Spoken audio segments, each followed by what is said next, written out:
Wanna sound way more Danish without learning tons of new Danish vocabulary?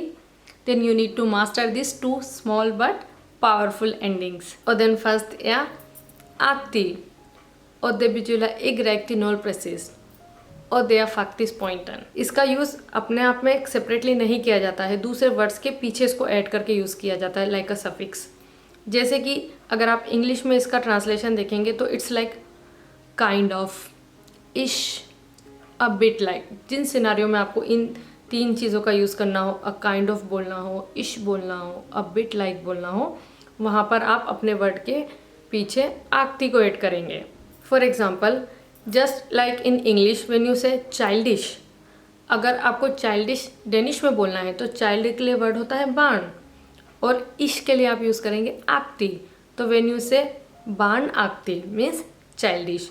तो किसी भी word के पीछे आप जब आक्ति लगाते हैं तो इसका मतलब आप उस वर्ड को सॉफ्टवेयर वर्जन में बता रहे हैं। एंड डेन्स यूज आक्ति a lot in their everyday life so that they don't sound dramatic. अपनी स्पीच को सॉफ्टवेयर बनाने के लिए और नेचुरल साउंड करने के लिए आक्ति का यूज़ किया जाता है। किसी भी वर्ड के पीछे आप आक्ति ऐड कर सकते हैं। जैसे कि फॉर एग्जांपल, अगर कोई इंसान कुछ काम कर रहा है और उसे लगता है कि इस स्टेप को लेने से आगे जाके कुछ गड़बड़ होने वाली है, but they don't want to sound very dramatic about it, they want to sound very relaxed and natural, तो वह कह सकते हैं दे फ्यूलस फकियट आक्ति, दे फ्यूलस फकियट आक्ति। फकियट मीन्स रॉन्ग एंड फकियट आक्ति मीन्स रॉन्गिश, मतलब कि कुछ गड़बड़ लग रही है, आगे जाके हो सकता है बड़ी प्रॉब्लम हो, लेकिन अभी हमें ड्रामेटाइज नहीं करना है, सिचुएशन को ड्रामेटिक साउंड नहीं करना है, राइट। तो इस तरीके से सो डेंस जो होते हैं वो काफ़ी काम टाइप के लोग होते हैं। वो अपनी हर बात को टोन डाउन करके बताते हैं, कोई भी चीज़ को बढ़ा चढ़ा कर या उसको ड्रामेटाइज करके नहीं बताते हैं। जैसे कि अगर कोई घटना घटी थी, कुछ अजीब सी चीज़ हो गई थी, तो अजीब के लिए वर्ड होता है मैकली। तो डायरेक्टली नहीं कहेंगे उसको अजीब, इस तरीके से कहेंगे लाइक देवा सदनलित मैकली आक्ति, देवा सदनलित मैकली आक्ति, लित मैकली आक्ति। यहाँ पर उन्होंने क्या करा है, अजीब नहीं कहा है, अ काइंड ऑफ वियर्ड बोला है। तो ड्रामेटाइज नहीं करना है, चीज़ों को सॉफ्टवेयर बनाना है। तो आक्ति को किसी भी वर्ड के पीछे ऐड करना है। जैसे इरिठियाना आक्ति, देवालित इरिठियाना आक्ति means it was kind of irritating. तो डायरेक्टली इरिटेटिंग नहीं बोला है, काइंड ऑफ इरिटेटिंग बोला है। And just like this examples, आप आक्ति का यूज़ और भी वर्ड्स के साथ कर सकते हैं to sound more natural in Danish. जैसे कि नोय आक्ति, नोय आक्ति मीन्स एग्जैक्ट या फिर प्रिसाइज। फाइल आक्ति मीन्स इनकरेक्ट या फिर मिस्टेकन। एंड स्ट्रेसल आक्ति, अ सॉर्ट ऑफ स्ट्रेस्ड। खिलली आक्ति, kind of boring. And I am sure now आपको अच्छे से क्लियर हो गया है दैट आपको आक्ति का यूज़ किस तरीके से करना है। Now let's level up. Then एनन्या मेसिक्त, मेसिक्त, मेसिक्त।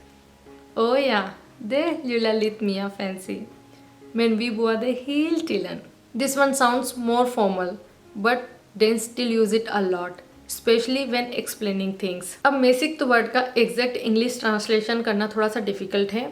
इसका यूज़ किस तरीके से किया जाता है अगर आप वो समझ जाएंगे तो ईजी होगा अंडरस्टैंड करना। जहाँ पर भी इंग्लिश में आप वर्ड यूज़ करते हैं वाइस या फिर इन टर्म्स ऑफ, वहाँ पर आपको मेसिक का यूज़ करना है। जैसे कि अगर आपको किसी को बोलना है टाइम वाइज, तो आप कहेंगे टाइम के लिए वर्ड होता है टिल और मेसिक्ट।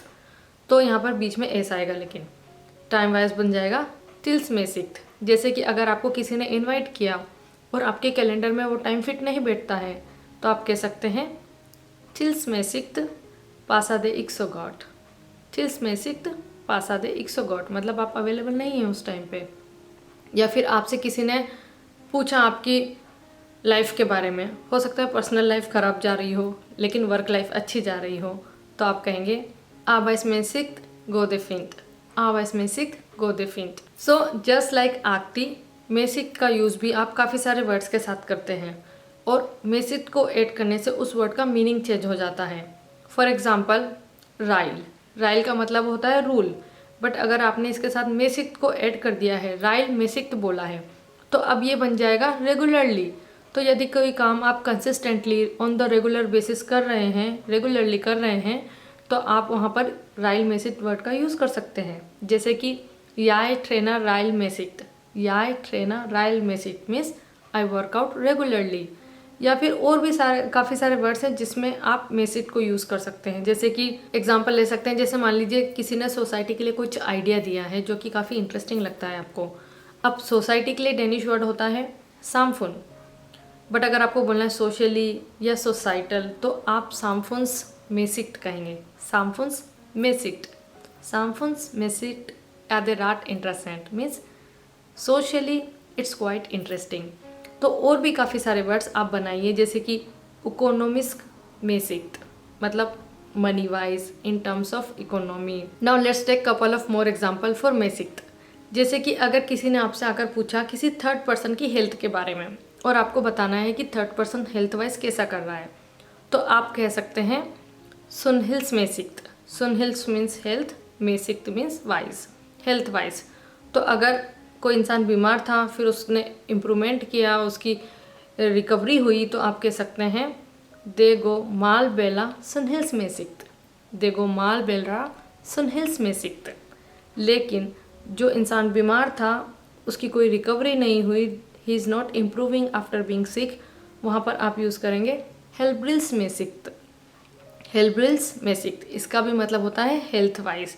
ये एक फॉर्मल टर्म है, इसका मतलब हुआ कि he is not doing better, right? So hen hade ikso got helbrils मेसिट, hen hade ikso got helbrils मेसिट मतलब उनकी रिकवरी नहीं हो रही है, फिजिकल कंडीशन ठीक नहीं है।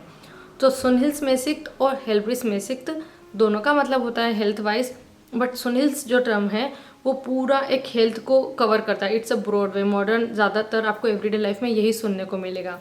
और जब आप बोलते हैं हेल्ब्रिल्स मेसिट तो एक फिजिकल कंडीशन की बात करते हैं। सुनहिल्स सब कुछ कवर करता है, लाइक डाइट, मेंटल, एक्सरसाइज, सब कुछ उसमें कवर होता है। सुनहिल्स मीन्स हेल्थ एंड हेल्ब्रिल्स में basically more it's about physical condition.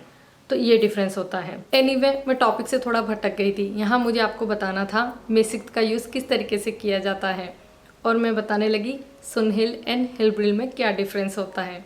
But that was it for today. आज आपने सीखा कि किस तरीके से आक्ति का यूज़ करके आप मोर relaxed and more natural sound कर सकते हैं। इन मेसिट का यूज़ करके आप ज़्यादा स्ट्रक्चर्ड एंड फ्लुएंट साउंड करेंगे। तो आज से ही इन दोनों का यूज़ करना स्टार्ट कीजिए and people will notice immediately. I hope कि आपको ये वीडियो यूज़फुल लगा होगा एंड आपने कुछ नया सीखा होगा। And thank you so much for watching this video until the very end. अगर आपको लगता है that video deserves a like then give it a thumbs up. And अगर आपने मेरे चैनल को अभी तक सब्सक्राइब नहीं किया है एंड आप और ज़्यादा डेनिश सीखना चाहते हैं then please subscribe. I will see you in my next video. तब तक के लिए हादे गुड पगेन सून। हाय हाय।